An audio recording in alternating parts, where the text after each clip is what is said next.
주 안에서 한 가족 된 우리 오렌지 한인교회 성도님들과 함께 이렇게 말씀을 나누는 자리를 허락해 주신 하나님께 감사를 드립니다. 항상 따뜻한 미소로 겸손히 섬기시는 우리 피세연 목사님, 우리 피 목사님의 목양을 받는 오렌지 한인교회 우리 성도님들 참 복된 분이라고 믿습니다. 교회 창립 45주년 특별 새벽 기도회인데요, 교회가 설립됐을 때 애쓰셨던 분들 기억하고 감사하는 것 참 중요한 일이라고 생각합니다. 그런데 그보다도 더 중요한 것은 예수님께서 교회를 처음 세우셨을 때 어떻게 교회를 세우셨고 어떤 교회를 세우기를 원하셨는지, 그래서 그 교회의 본질을 또 이 기회에 다시 한번 돌아보는 것은 너무나 중요한 일이라고 여겨집니다. 오늘 읽은 말씀은 예수님이 제자들에게 교회 탄생에 대해서 처음 언급하는 본문입니다. 그런데 어떤 말씀을 하시는 중에 어떤 문맥에서 교회에 대해서 말씀하셨는가 하는 것입니다. 한 번은 예수님께서 제자들에게 물었어요. 사람들이 나를 누구라고 하느냐? 그랬더니 엘리야, 예레미야 또는 세례 요한이라 합니다. 예수님이 다시 묻습니다. 너희는 나를 누구라고 하느냐? 그때 베드로가 대답했죠. 주는 그리스도시요 살아계신 하나님의 아들이시니이다. 이 공간복음에 보면 이 베드로의 고백 장면을 다 기록하고 있습니다. 조금씩 차이가 있지만 교회 탄생 약속은 이 마태복음에서만 하고 있어요. 그런데 이 세 복음서의 기사를 잘 정리해 보면 핵심은 똑같습니다. 예수님은 누구신가? 예수는 그리스도다. 어떤 그리스도인가? 고난과 죽음과 부활의 그리스도이다 라는 것입니다. 즉 예수님은 순환, 죽음, 부활의 그리스도, 그 그리스도를 예수님이 예고하셨다는 겁니다. 누가복음에서는 베드로가 주는 하나님의 그리스도인이다 라고 베드로가 신앙을 고백을 했는데요, 이 말을 아무에게도 말하지 말라, 이 발설 금지를 하시고 곧이어 인자가 많은 고난받고 죽임당하고 3일 만에 살아날 것이다 라고 순환과 부활을 예고했어요. 그리고 나를 따르려면 자기를 부인하고 자기 십자가를 지고 나를 따라야 한다 하고 말씀을 하셨습니다. 마가복음 보면 조금 다르게 되어 있습니다. 주는 그리스도십니다. 베드로가 신앙 고백을 하자 똑같이 이 일을 아무에게도 말하지 말라 발설 금지를 경고하시고 똑같이 순환과 부활을 예고하셨는데, 마가복음에는 이 부분에 베드로가 예수를 붙들고 고난받지 말라고 만류하고 항변하다가 사탄아 내 뒤로 물러가라, 네가 하나님의 일을 생각지 아니하고 도리어 사람의 일을 생각하는도다 하며 무섭게 질책하셨다고 기록합니다. 그리고 똑같이 나를 따르려면 자기를 부인하고 자기 십자가를 지라라고 권면하시죠. 그런데 마태복음에서는요, 베드로가 주는 그리스도십니다 라고 신앙 고백한 직후에 다른 복음서들처럼 발설 금지나 그리스도의 순환 부활에 대한 예고 전에 베드로를 축복하신 장면과 교회 탄생 예고한 말씀이 추가되어 있습니다. 본문 말씀을 다시 보시면 16절에 주는 그리스도시요 살아계신 하나님의 아들이시니이다. 베드로의 이 멋진 고백을 들은 예수님께서는 바요나 시모나, 요한의 아들 시모나, 네가 복이 있도다. 이것은 칭찬이 아니고 복되다라고 축복을 하신 것이죠. 그리고는 이를 내게 알게 한 이는, 여기에 알게 하다, 아포칼류토, 계시해 줬다는 거죠. 너한테 알려주신 분은 혈육이 아니요 네가 잘나서 남다른 능력이 있어서 멋진 대답한 게 아니라 하늘에 계신 내 아버지시니라. 하나님께서 친히 알려주셔서 네가 알게 된 거야. 그러니까 예수님을 그리스도로 구약 성경이 예언했던 메시아로 알고 고백한 것은 베드로의 실력이 아니고 전적인 하나님의 은혜였다. 베드로의 개인 경건 능력과는 무관하다라고 말씀을 하신 것입니다. 오늘 저와 여러분이 예수 믿고 구원받고 이렇게 새벽에 나와서 말씀을 듣게 되는 이런 것은 우리가 남달리 경건하고 착해서가 아니라 그야말로 하나님께서 복음을 듣게 하셨고 하나님이 그 복음을 믿게 해주셔서 믿게 된 것이기 때문에 전적인 하나님의 은혜라는 것입니다. 그리고 이 축복에 이어 교회 탄생을 예고하시죠. 18절에 또 네게 이르노니 너는 베드로라. 베드로가 페트라, 영어 이름으로 피터죠. 반석이란 뜻입니다. 내가 이 반석 위에, 그럼 지금 신앙 고백을 한 베드로를 염두에 두고 이 반석 위에 내 교회를 세우겠다. 내가 내 교회를, 예수님께서 예수님의 교회를 세우리니, 그래서 음부의 권세가 이길 수 없다라고 했습니다. 신약 성경에서 처음으로 복음서에서 유일하게 교회에 대해서 언급한 본문입니다. 이 캐톨릭 신학에서는 이 반석, 즉 교회의 기초가 되는 사람을 베드로라고 생각합니다. 그리고 이어지는 말씀을 근거로 베드로를 이어받은 교황이 모든 교회와 천국의 정권을 위임받았다. 그래서 소위 교황의 수장권을 주장하는 거예요. 천국 열쇠를 주노니 네가 땅에서 매면 하늘에서도 매이고 땅에서도 풀면 하늘에서도 풀린다. 이 열쇠를 받았다고 이렇게 베드로가 교회의 기초라고 가르치고 있어요. 그러나 예수님께서 과연 이 자연인 베드로를 영원한 교회의 기초로 삼았을까요? 이어지는 내용을 보면 반석이란 이름을 가진 베드로의 고백을 들으시고 이 반석 위에 내 교회를 내가 세우겠다 약속했는데 바로 그 베드로에게 뭐라고 하십니까? 사탄아 내 뒤로 물러가라 하는 꾸지람을 듣습니다. 본문을 보면 주는 그리스도십니다 라는 베드로의 고백을 듣고 내가 이 반석 베드로 위에 내 교회를 세우리라고 말씀하신 직후에 마태복음 16장 20절입니다. 자기가 그리스도인 것을 아무에게도 이르지 말라 하고 경고를 하시죠. 그리고는 이때로부터, 이때가 언제입니까? 예수님이 그리스도라고 인식하고 예수를 그리스도라고 고백한 직후부터 예수 그리스도께서 자기가 예루살렘에 올라가 장로들과 대제사장들과 서기관들에게 많은 고난을 받고 죽임을 당하고 제3일에 살아나야 할 것을 제자들에게 비로소 나타내시니, 성경이 약속한 메시아 그리스도는 고난받고 죽임당하고 부활하시는 분이라는 것을 비로소 분명하게 드러내어 말씀하셨고 예수님 당신도 그렇게 될 것이라고 말씀하셨다는 거예요. 그런데 이 분명한 고백을 들은 베드로의 반응이 무엇입니까? 그러셔야죠. 성경 말씀대로 메시아이신 당신께서 고난받고 죽임당하고 부활하셔야죠 라고 한 것이 아니라 예수를 붙들고 항변하여 이르되 주여 그리 마옵소서. 죽다니요 고난받다니요 무슨 소리입니까? 그럴 수 없습니다. 이 일이 결코 주께 미치지 않을 겁니다. 자기가 무슨 수를 쓰더라도 예수님 고난 당하지 않도록 지켜주겠다는 겁니다. 그러자 예수님은 십자가 지지 말라는 베드로를 향하여 외쳤습니다. 사탄아 내 뒤로 물러가라. 너는 나를 넘어지게 하는 자로다. 마가복음에도 똑같이 이 사건을 기록합니다. 그러니까 베드로는 입술로는 주는 그리스도십니다, 살아계신 하나님의 아들입니다 라고 고백했지만 그 그리스도가 누군지 제대로 알지 못하는 이 껍데기 신앙 고백을 한 겁니다. 그러니까 예수님께서 이 반석 위에 내가 내 교회를 세우리라 라고 할 때 그때 베드로의 신앙 고백 자체는 입술로 글자로는 맞지만 실제 내용물은 없는 고백이었다는 거예요. 그러니까 이런 베드로가 훌륭하다고, 이런 고백이 훌륭하다고 이런 베드로나 이런 베드로의 신앙 고백이 교회의 기초가 될 수는 없는 것입니다. 그러니까 교회의 시작은요 어떤 개인 인간으로 말미암아 된 것이 아니라 철저히 하나님의 은혜로 시작된 것입니다. 베드로 개인이 어떤 영적인 실력이 있고 경건해서 그의 고백이 훌륭해서가 아니라는 겁니다.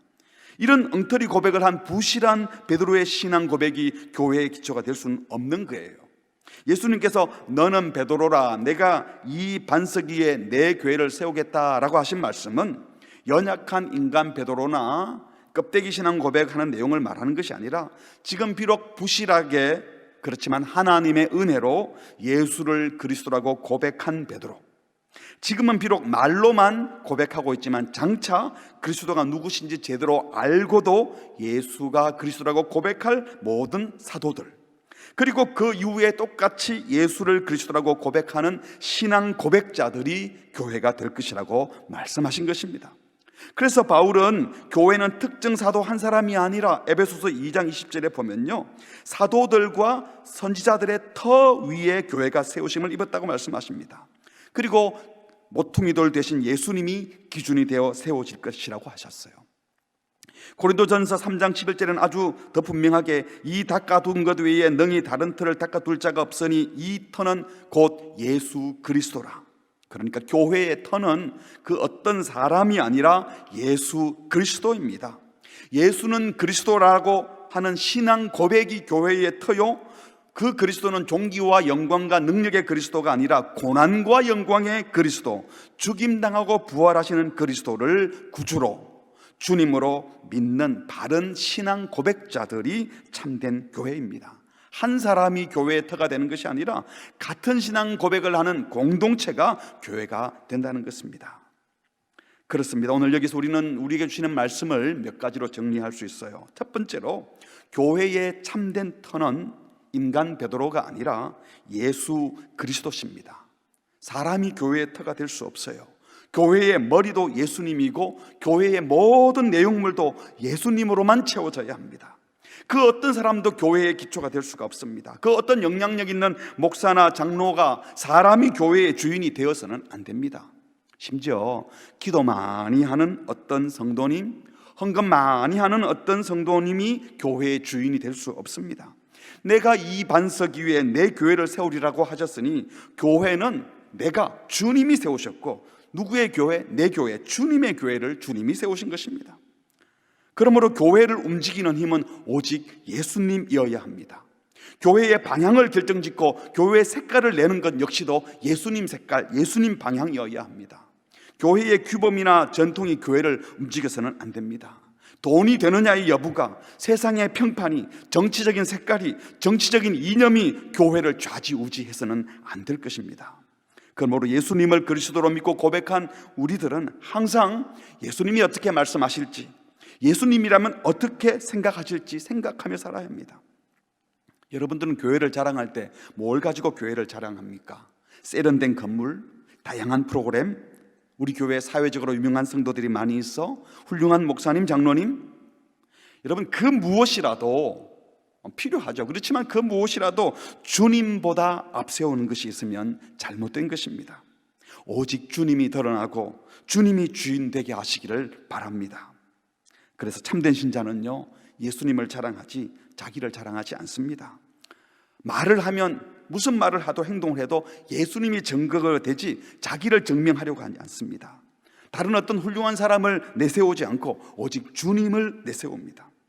주님만 내세우고 주님만 증거하는 교회는 결코 내가 더 옳다, 내가 더 낫다 이런 말 하지 않습니다. 네가 틀렸고 내가 맞다는 것은 내가 주인이 되어 있는 거예요. 다른 사람과 비교하고 경쟁하는 건 역시도 내가 주인이 되어 있는 것입니다.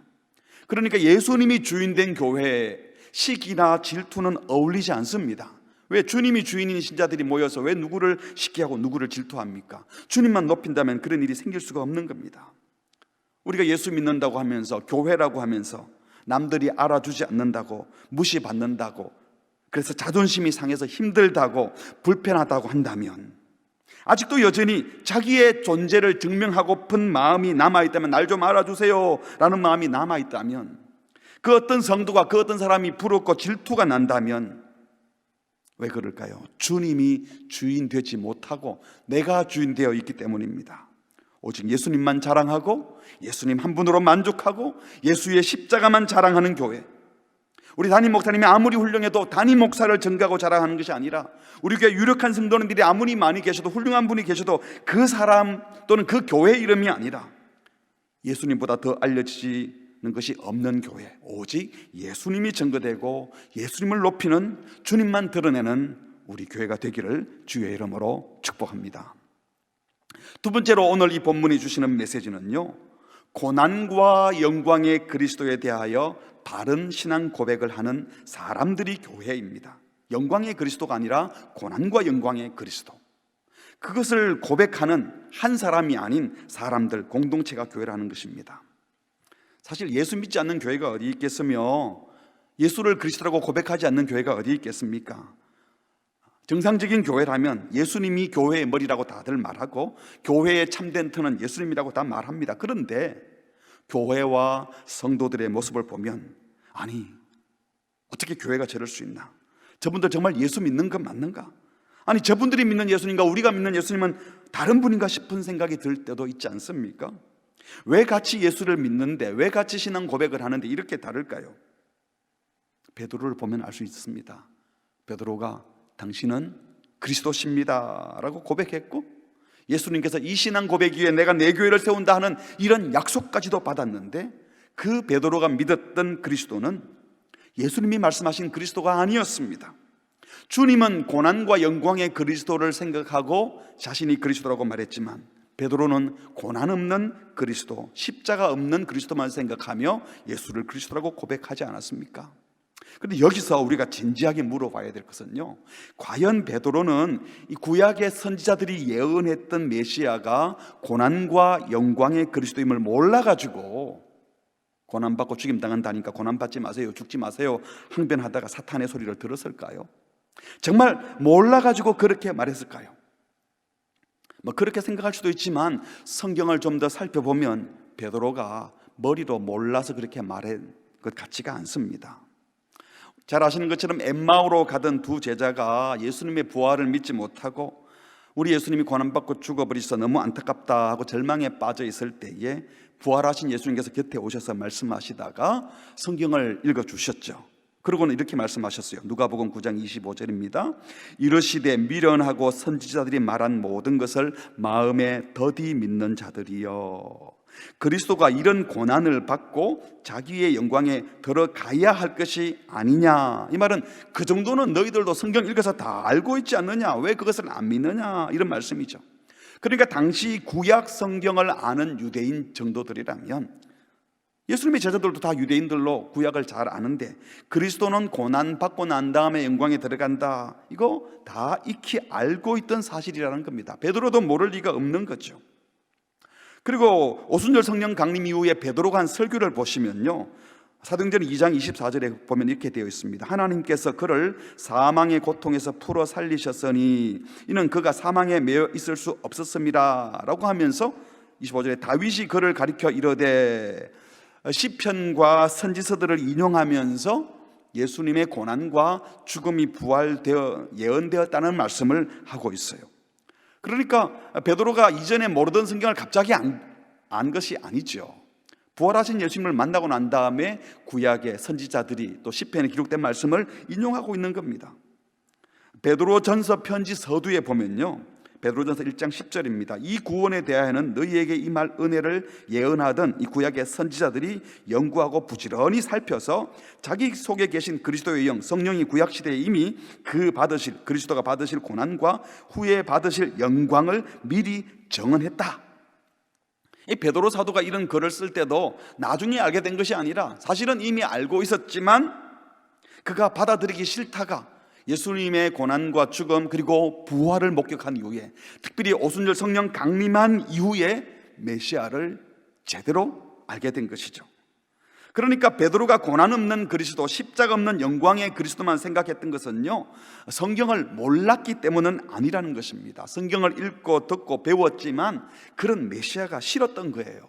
고난과 영광의 그리스도를 알지만 고난의 그리스도는 몰랐던 것이 아니라, 말이 되는지 모르지만 모르고 싶었어요. 고난의 그리스도를 보이는데 안 보고 싶었고 따르기 싫었던 것입니다. 그래서 예수는 그리스도라고 고백을 하면서도 교회가 세워질 것이라는 축복까지 받았으면서도 그는 고난의 예수를 빼고 얘기하다가 사단아 내 뒤로 물러가라는 꾸지람을 들어야 했습니다. 어쩌면 오늘 우리들도 예수님 알고 열심히 믿고 기도도 열심히 하고 새벽에 와서까지도 기도하고 헌금도 열심히 하는데 알고 보니 엉터리일 수 있다는 겁니다. 왜요? 고난과 영광의 그리스도를 따르는 것이 아니라 영광의 그리스도를 생각하며 자기의 부와 명예와 이 땅에서의 안락한 삶을 보장받고 싶어서 기독교 신앙을 출세와 신앙 성공의 도구로 생각하면서 교회 와서 주님 사랑합니다, 주님만 믿습니다, 잘 되게 해주세요, 제가 11조도 드리고 다 드리고 헌신합니다, 주님 사랑합니다, 주님을 예수를 그리스도로 믿습니다, 축복 주시는 줄 믿습니다 하다가 사탄아 물러가라는 소리를 들을 수 있다는 것입니다. 사랑하는 성도 여러분, 고난 없는 그리스도, 십자가 없는 그리스도를 말하면 사탄을 따르는 겁니다. 심지어 십자가를 말하면서도 예수님 십자가 다 졌으니까, 그분이 고난 다 받았으니까 나는 평탄한 길만 가면 돼 라고 하는 것은요, 예수님이 분명히 나를 따르려면 자기를 부인하고 자기 십자가를 지고 나를 따르라고 하는 그 말씀을 거부하는 거예요. 예수 십자가 지신 것만 믿고 나는 십자가 안 지겠다고 말한다면 그것도 또한 예수를 믿는 것이 아니라 자기를 믿고 자기 주장을 하고 있는 것입니다. 사랑하는 성도 여러분, 예배당에 모였다고, 어쩌면 베드로처럼 예수를 그리스도라고 고백했다고 다 참된 교회가 아닐 수 있습니다. 내가 이반석 위에 내가 내 교회를 세운다고 하실 때 예수님이 세우시는 교회는 장차 고난받고 죽임당하고 부활하시는 그리스도, 고난과 영광의 그리스도를 제대로 신앙 고백하는 자들이 교회가 될 것을 염두에 두고 하신 말씀입니다. 그래서 우리는 진지하게 물어봐야 됩니다. 나는 예수님을 믿는가? 예수를 그리스도라고 고백하는가? 그럴 때 어떤 그리스도를 고백하고 있는가? 고난당하고 죽임당하신, 그래서 부활하신 예수 그리스도를 나의 구원자로 내 삶의 주인으로 받았기 때문에 나도 이 땅에서 고난과 죽임당하는 일이 있다 할지라도 부활하신 주님과 함께 마지막에는 영광스럽게 부활할 것을 믿고, 승리하는 그리스도만이 아니라 고난과 영광의 그리스도를 함께 믿으며 주를 따르겠다는 고백이 있기를 바랍니다. 잘못된 고난을 뺀 신앙이 아닌 고난 받으시고 영광 받으신 그리스도, 십자가 지시고 죽으시고 부활하신 그리스도를 신실히 따르는 바른 신앙 고백자들의 교회가 되시기를 주의 이름으로 축복합니다. 마지막 세 번째입니다. 오늘 이 베드로의 신앙 고백과 교회가 탄생되는 모습을 보면서요, 교회는 셋째로 당당한 사람들의 모임이 아니라 하나님의 은혜를 받아 누리는 자들의 모임이라는 것을 알 수 있습니다. 예수 그리스도에 대한 신앙 고백도 다 하나님이 은혜로 주신 선물입니다. 하나님 우리를 사랑하셔서 독생자 예수를 최고의 선물로 보내주셨어요. 그리고 그 예수님을 주로 고백하게 된 것도 내가 한 것이 아니라 하나님이 은혜로 고백하게 하신 것입니다. 베드로가 훌륭해서 멋진 신앙을 고백한 것이 아니라 그는 어리석었고 딴 생각하고 있었지만 하나님께서 은혜로 고백하게 하신 것입니다. 나중에 그가 고난과 영광의 그리스도를 제대로 믿고 따를 마음이 생기는 것도 하나님의 은혜였습니다. 오늘 저와 여러분이 예수님을 통해 구원받는 것도, 부활의 영광을 소망할 수 있는 것도, 천국을 믿고 바라고 있는 것도 다 하나님의 은혜인 줄 믿습니다. 저는 모태신앙으로, 또 아버지가 목사이기 때문에 어릴 때부터 성경에 대해서 많이 듣고 기독교 신앙의 내용은 머리로 많이 알았어요. 그런데 믿어지지 않는 게 참 힘이 들었습니다. 따지기를 좋아하고 논리적이지 않으면 제가 불편하고, 그러다 보니까 그런 식으로는 믿어지지 않잖아요. 그런데 지금 제가 예수님을 믿고 있고 하나님의 은혜에 감사하고 있는 저 자신을 볼 때마다 깜짝깜짝 놀랍니다. 그리고 생각을 해봐요. 언제 어떻게 믿었지? 뭐가 날 믿게 했지? 아무리 생각해봐도 알 수가 없어요. 하나님의 은혜인 겁니다. 여기 계신 분 그렇지 않습니까? 내가 훌륭해서 믿은 것 아니잖아요. 어떻게 우리가 예수를 주로 고백할 수 있었고, 저 천국을 소망할 수 있었고, 이 코로나19와 같은 이 팬데믹 상태에서도 주님을 예배하기를 끊이지 않고 쉼없이 주님을 찾고 있는 것, 이거 다 하나님의 은혜입니다. 교회는요, 하나님과 사람들 앞에서 당당한 사람들이 모인 것이 아니라 다 은혜입니다 하고 은혜 받은 자들이 모여서 그 은혜를 나누고 누리는 자들이 교회입니다. 그래서 신자는 당당하려고 애쓰는 자들이 아니라 항상 송구합니다, 황송합니다 하는 마음으로 살아가는 자들입니다. 세상 사람들 앞에서 우리도 당당하고 싶을 때가 있잖아요. 당당하려고 애쓰지 마세요. 우리가 받은 은혜를 나누고 주님이 어떤 분인지 소개하면 되는 겁니다. 만일 우리가요, 공정하게 하나님의 대우를 받고 하나님이 정당하게 우리를 대우해 주시면 우리가 이 자리에 앉아있지도 못합니다. 심판받고 멸망당했어야 합니다. 우리가 구원받은 것은 정당한 대우를 받은 것이 아니라 특별한 은혜를 받은 겁니다. 그래서요, 어떤 대접을 받아도 감사할 뿐입니다. 신자 개인도 은혜로 구원받은 것이고, 교회가 하나님 앞과 세상 앞에 서 있는 것도 다 하나님 은혜입니다. 그래서요, 개인적으로도 교회적으로도 세상 앞에 우리도 할 말이 있어, 우리도 당당해, 그거 보여주는 것이 교회가 아니라 우리가 얼마나 큰 은혜를 받았는지를 고백해야 돼요. 세상보다 우리가 낫다, 다른 교회보다 우리는 그래도 괜찮아, 우리는 그 정도는 타락하지 않았어, 우리는 그래도 그 정도면 옳지, 우리의 당당함을 자랑하는 것이 교회가 아니라는 것입니다. 겸손해야 됩니다. 그럼 맨날 무시만 당하고 살아야 되나요? 무시당하면 어때요? 우리가 무시당한 가운데 주님이 드러나면 됩니다. 우리가 무시당하고 밟히고로 끝나는 것이 아니라 정말 우리가 정직하고 진실하고 정의롭게 하나님의 뜻에 맞게 살고 있는데도 무시를 당한다면 무시를 받아야죠. 잘못한 신자, 안타까운 신자 옆에 보이면 저 사람들은 우리랑 달라 할 것이 아니라 한몸된 공동체 식구들이 잘못하고 있으면 함께 부끄러워하고 함께 가슴 아파하고 함께 고통스러워해야 합니다. 그래서 결국 우리 모두가 죄인됨을 고백하고 주님의 은혜가 필요한 자들하고 같이 부끄러워하고 같이 은혜를 사모해야 되는 겁니다. 그래서 신자는요, 사실은 잃을 것이 없습니다. 왜요? 원래 내 것이 없었고 다 은혜로 받은 것이기 때문에 잃을 게 없어요. 여러분, 잃을 것이 없는 사람은 염려할 것도 없고요, 잃을 것이 없는 사람은 아쉬울 것도 없고 부러운 것도 없고 부러운 사람도 없습니다.